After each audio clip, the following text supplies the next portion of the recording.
रेखा के पिता दिल्ली में किसी तरह अपने और अपने परिवार का पेट पाल रहे थे, पर एक दिन अरे रमेश, तुम्हारी बेटी के तो समझो भाग्य ही खुल गए। वकील लड़के का रिश्ता आया है।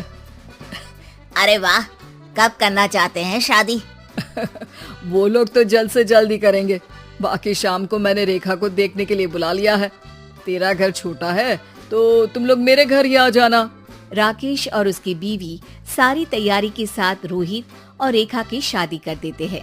लेकिन अगले ही दिन देखो रेखा, शादी भले ही हो गई है, लेकिन तुम ये मत सोचना कि मैं किसी जोरू के गुलाम टाइप रहूंगा। रेखा को रोहित की बात अजीब लगती है। मैं ये तो सोच भी नहीं सकती और ना ही चाहती हूँ, लेकिन शादी के अगले ही दिन इस तरह की बात की उम्मीद भी नहीं थी। रोहित रेखा के मुंह से ये बात सुनकर गुस्सा हो जाता है। अरे, काफी जबान भी चला लेती हो। माँ ने सिखाया नहीं कि पति से कैसे बात करते हैं? रेखा अब चुप रहने में ही भलाई समझती है। रेखा, जल्दी से नाश्ता तैयार कर लो। आज पहला दिन है, सारे काम तुम्हें समझा दूंगी। ये नौकरानी है जो तुम्हें बता देगी कि कैसे कैसे क्या करना है। फिर इसकी कल से छुट्टी है। रेखा भी ससुराल में जी जान लगाकर काम करने लगती है। खाली समय मिलता तो पति के वकालत की किताब उठाकर पढ़ने लगती। ये क्या, जब देखो तब पढ़ती रहती है। अच्छा सुन, कल पिता के घर से 20,000 रुपए लेकर आना। मेरे छोटे बेटे की फीस भरनी है। लेकिन पापा क्यों भरेंगे उसकी फीस? अरे वाह जी वाह, पापा क्यों भरेंगे? तो ये बता, हम क्यों रखेंगे तुझे यहाँ? क्यों खाना देंगे फ्री में? अरे, क्योंकि मैं बहू हूँ इस घर की। तभी वहाँ रोहित आ जाता है। अरे वाह, बड़ी जबान चला रही हो। चुपचाप माँ जो कह रही है वैसा कर, वरना सामान उठा और जा अपनी झोपड़ी में।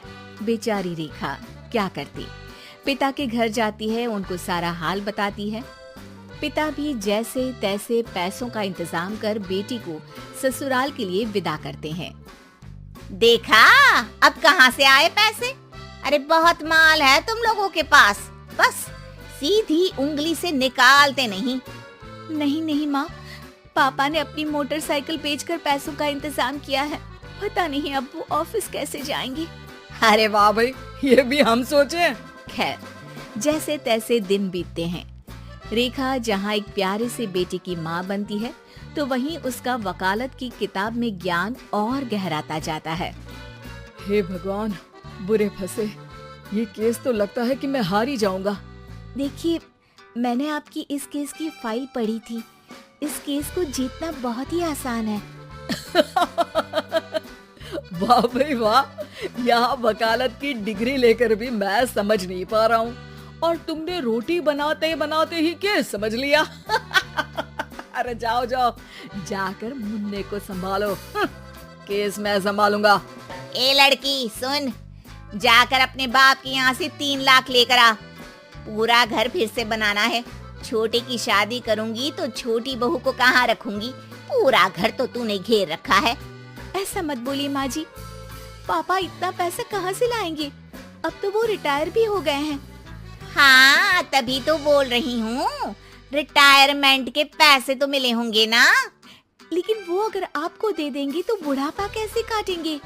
रोहित रेखा की बात सुनकर गुस्सा हो जाता है। ए सुन, चल अपना सामान उठा, अपना बच्चा उठा और निकल यहाँ से। रेखा के लाख आग्रह के बाद भी रोहित और उसकी सास उसे घर में नहीं रखते। पापा, मैं तलाक चाहती हूँ। बेटा, मेरे पास वकील के पैसे नहीं है।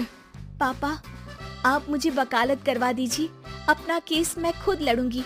इस बार रेखा के पिता भी उसे ससुराल ना भेजकर रिटायरमेंट के पैसों से वकालत करवाते हैं। और फिर एक दिन कोर्ट के बाहर, रोहित, आज तुम अपना ही केस हार गए, वो भी उस लड़की से जिसकी तुमने कभी कदर ही नहीं की। रेखा, मुझे माफ कर दो। मैं इतनी बड़ी अमाउंट कहाँ से लाऊंगा? मैं हर महीने पैसे नहीं दे सकता तुमको। पैसे वहीं से लाना जहाँ से तुम मेरे पापा को लाने के लिए मजबूर करते थे। एक पिता अपनी बेटी की शादी उसकी खुशहाली के लिए करता है, ना कि सारी जिंदगी कर्जदार बनने के लिए। अरे, मेरे ही बेटे की किताब पढ़ पढ़ कर ज्ञान बांट रही हो? वकालत की किताब तो ससुराल में ही पड़ी थी ना। बिल्कुल, यहाँ मेरी गलती रही। जिस पैसे से मैंने इसकी शादी की थी, मुझे वो पैसे पहले इसकी पढ़ाई में लगाना चाहिए था। और आज रेखा एक जानी मानी वकील के रूप में काम कर रही है।